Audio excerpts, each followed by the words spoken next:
Welcome to Story Lab. This week, we're talking about grit, while we take a look at the story of someone who had to craft their way out of a tight situation.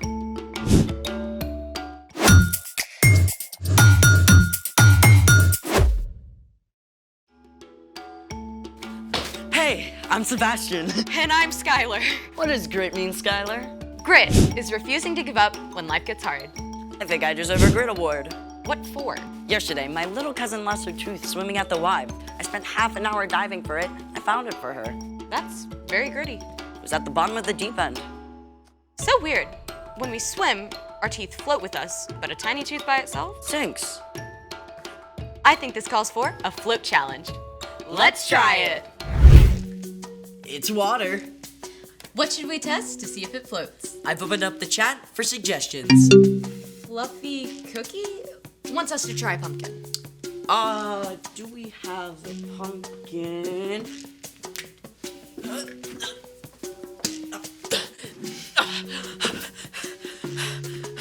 We have a pumpkin. Sink or float? I say sink.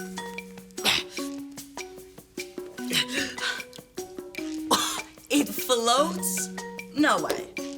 This is insane. How? It's like a watermelon, basically. Kinda like that. Hold on. What's this? Wookiees are people too want us to use pop? Oh, soft drink. Diet or regular? Doesn't matter, both. Sink or float? If a ginormous pumpkin can float, I say the soda floats.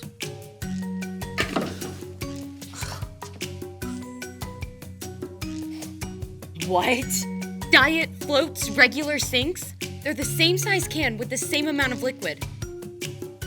I feel like everything's upside down. Do we have time for more? Speed round. Soap. Soap.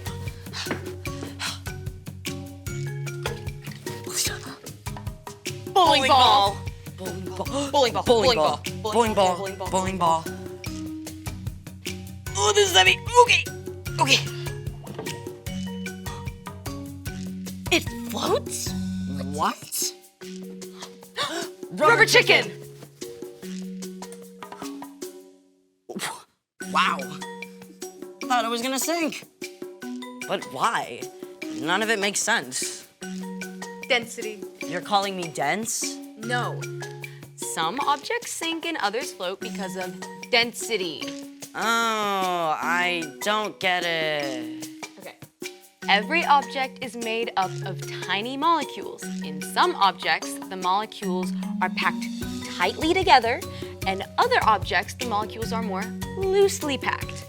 That's density. The more dense an object, the more likely it is to sink. So a tiny tooth is dense and sinks. And the sugar in a regular soft drink is dense and makes it sink too. But diet soda is less dense and floats. You are not dense. I have been known to float. Now it's time for... The story before the story. Today, we're in the second book of the Old Testament, Exodus. God created everyone and everything, but people turned away from God. Still, God made a plan to bless the whole world through Abraham and Sarah's family. Their great-grandson Joseph was sold into slavery in Egypt. But after many hard years, Joseph was made second in command of Egypt and saved his whole family from starving. Over the years, Joseph's family, the Israelites, grew and grew. Until the Egyptian king, Pharaoh, got scared. That's where our story starts. Take it away. Hey everyone! So, the Egyptian pharaoh was scared. There were so many Israelites, he thought they might join the Egyptians' enemies. So Pharaoh forced the Israelites into slavery. And that's the way it was for hundreds of years. But no matter how hard the Egyptians made the Israelites work, the Hebrew family still continued to grow. Preposterous! I declare that all Hebrew baby boys must be thrown into the Nile River. I know, this was terrible news. God had promised to bless the whole world through the Israelites, but not only were they enslaved now, they were in danger of being completely wiped out. And in the middle of all this, a woman from the tribe of Levi, Jochebed, and her husband Amram were about to have a brand new baby. Where does this part go? So insert part F at right angles with part M before locking part Z. Pyramids have got nothing on crib assembly.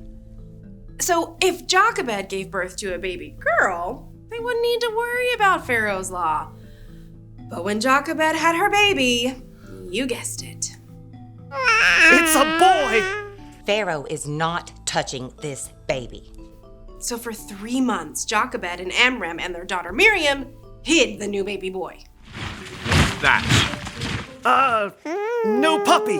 Nothing to see here. Hush, little baby, don't say a word. Mom's gonna buy you a mockingbird. They tried, but after 3 months, there was just no way to keep hiding a baby boy with a healthy set of lungs.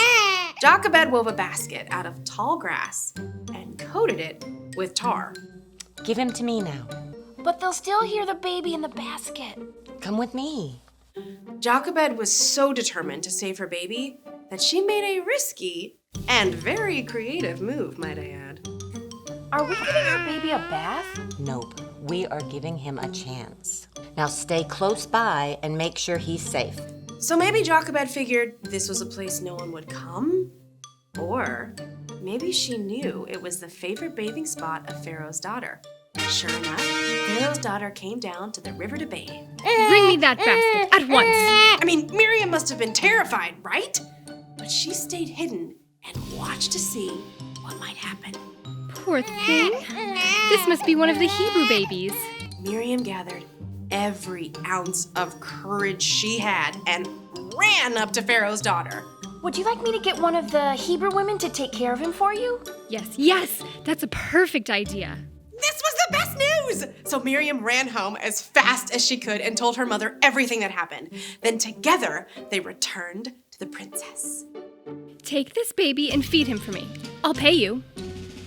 I promise.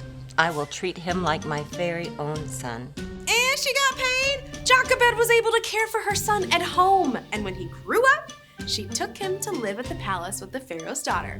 The princess called him Moses, a word that meant to draw out, because she pulled the baby out of the water. Get it? The end. That's amazing.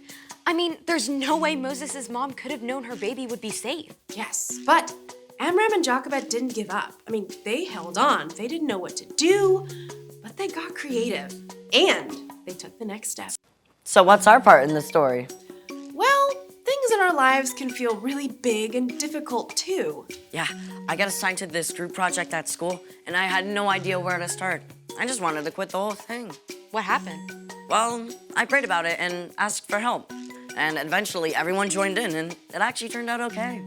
See? Yes! When you aren't sure what to do next, ask God for help. We can also think about how we can follow Jesus during difficult times.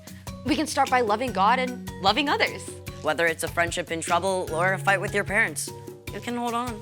Stay with it. God will be with you, even when things get messy.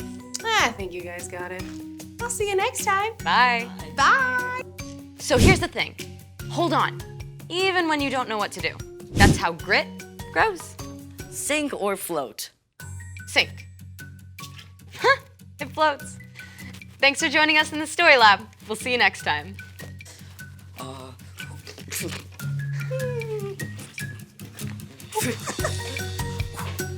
For last time.